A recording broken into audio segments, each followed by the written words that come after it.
Before we start the job, I note the job that I do in the manual. I just stapled a couple extra pieces of paper because I ran out in the space that they provided. What is done, the date and the mileage, and then I have this little sticker kind of thing that's from an auto shop when I had the oil done from somebody else, and I change it every 3,000 miles. So I have 2064. I just put 2094. So that just reminds me that it's, time to change the oil when I reach that mileage.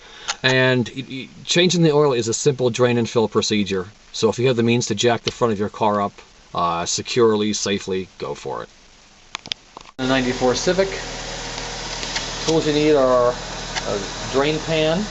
This blue filter is for the fresh oil, clean oil.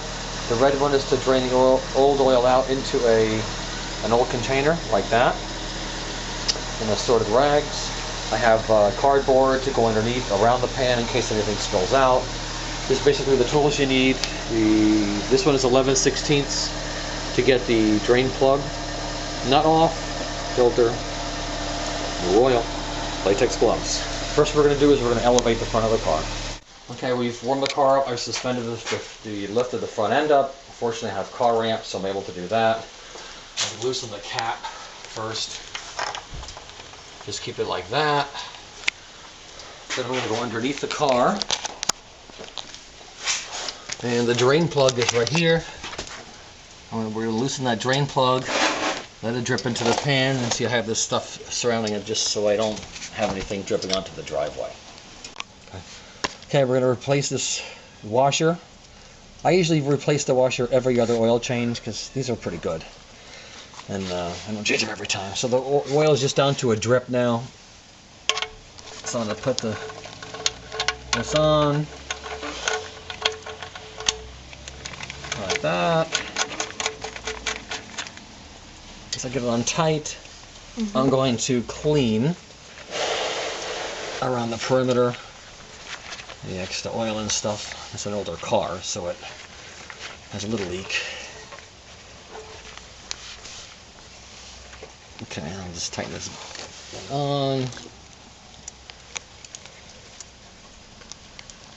Alright, after I tighten this on, then I'm going to take the oil out of this pan. Okay, I've pretty much drained the oil out of this pan. I'm going to take the oil filter off, and it's going to spill out, and I'm going to kind of hold this up, so that's why I drained the oil out, so I can hold it up here, so nothing splatters all over. This is the new filter. I like these tough grips because I don't need the wrench because it has this, it's very rough here. You can just grip it and just put it on hand tight. I'm going to dunk this into the old oil a little bit and get the washer wet here.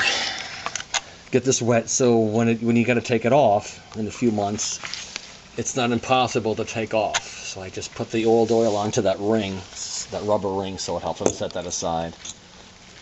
And now we're going to take the new filter, the old filter off.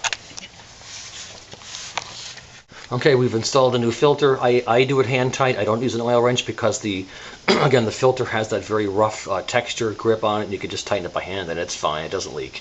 It's a good idea to clean the undercarriage wherever the oil may have splashed upon when you took the filter off, just so you don't get any residual drips in your driveway in the next day or two.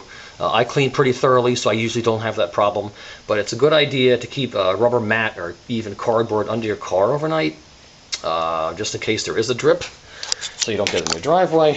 I'm just now going to follow the manufacturer's recommended capacity. I'm going to put 3.5 quarts of oil in here, and that's it. We should be done.